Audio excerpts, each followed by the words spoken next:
Alvarita Benedito Lucungo is a talented Namibian artist who will soon be representing Namibia at the 27th edition of the Grenzenlos Kultur Theatre Festival in Mainz, Germany.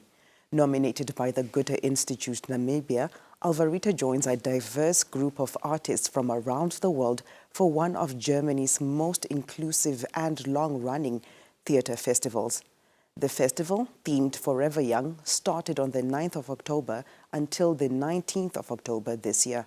Alvarita Benedito Lucungo joins us with insights before she takes this big step on her artistic journey. Miss Alvarita, welcome. Thank you for having me. Brilliant. Congratulations on this incredible opportunity. How are you feeling as you prepare to head to Germany? Well, I'm super excited and I'm anticipating what we'll encounter when we head over that side. For those who may not know you well, can you briefly tell us about your artistic journey and what inspired you to pursue theatre and performing arts? All right, so I'm a singer, songwriter, and composer, a disability inclusion advocate, and community counselor by profession. So I started doing music back in 2018 when I auditioned for Song Night Namibia. Shortly after that, I started songwriting. I taught myself how to do that, including the composition as well.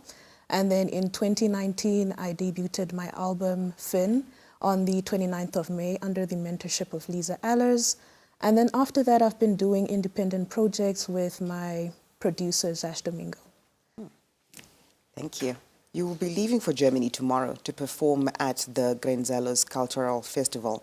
That is known for celebrating inclusivity, bringing together artists with and without disabilities. What does being part of such a platform mean to you personally and professionally? Well, it definitely means a lot to me because I see this as a great opportunity for me to learn. So I'm always looking for opportunities for me to educate myself on different things and then see how I can bring it back home and integrate it here. So I believe that if I can have this opportunity, which I've been granted, and for me to network as much as possible, I can brainstorm and get as much information as I can and see how I can kind of incorporate it here back at home and see what we can do to make spaces more accessible for artists who have disabilities here. In terms of venues, for example, that's always a continuous issue is the venues when we are called to perform or maybe we have to exhibit our art, it's not always accessible. So what can we do to make it a little bit more accessible and inclusive for all kinds of artists? The 2025 edition runs under the theme Forever Young, as I alluded to earlier. How do you interpret this theme and how does it connect to your artistic expression? Well, I strongly believe that art is ageless. I mean, how many pieces of work are we still enjoying decades later? So I believe we're kind of paying homage to that, and so many of the people who will be attending is a youthful crowd, so we're going to be integrating kind of, I guess, bench pressing off of the people that have been in the industry for a while, so there are going to be a lot of mentorship programs as well, and then we see how we can bring our new style of doing things in. I think that's very important, bringing that new style, just really seeing, as you alluded to earlier, what can you bring home? Now, how important do you think opportunities like these are for Namibian artists, especially in terms of cultural exchange and exposure? Well, I truly believe it's very important because it's not only an opportunity for the individual who gets to go onto the global stage and, share their art, it also opens doors for, the artists here back at home.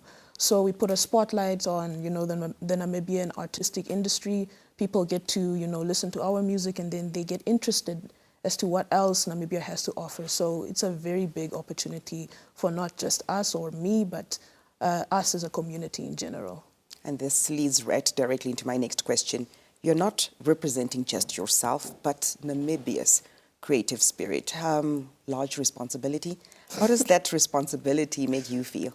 Well, I feel like an ambassador for my country, and yes, it's definitely a responsibility, but it's also a big privilege. I am feeling the pressure, but I would say that my gratitude exceeds the amount of nerves, I would say. So I'm really excited for this opportunity. As a Namibian artist, what message or story are you hoping to share with the international audience? Well, I'm truly hoping, and I'm coming from the space of a disability advocate, that we can share the message of disability definitely is not inability.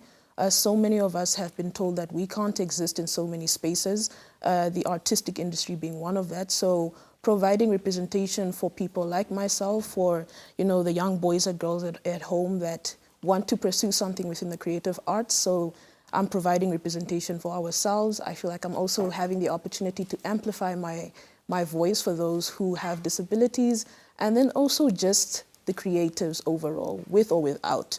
So definitely our voices are going to be heard on the global stage, and that is something that I'm super excited for. Finally, what message would you like to share with other young Namibian artists who dream of taking their talent to the international stage? So I would say stay consistent as much as you possibly can. Whatever medium of art you participate in, continue creating, and don't get too caught up on the technicalities of things. I feel like that is where we kind of halt ourselves. So try your utmost best to don't get too consumed by the little things. Create, and most importantly, enjoy and love your art. Because it's only through you loving your art that we can in turn, you know, enjoy it. So that's definitely all the messages that I can have for them. Brilliant. Well said. Thank you so much, Ms. Lucungo.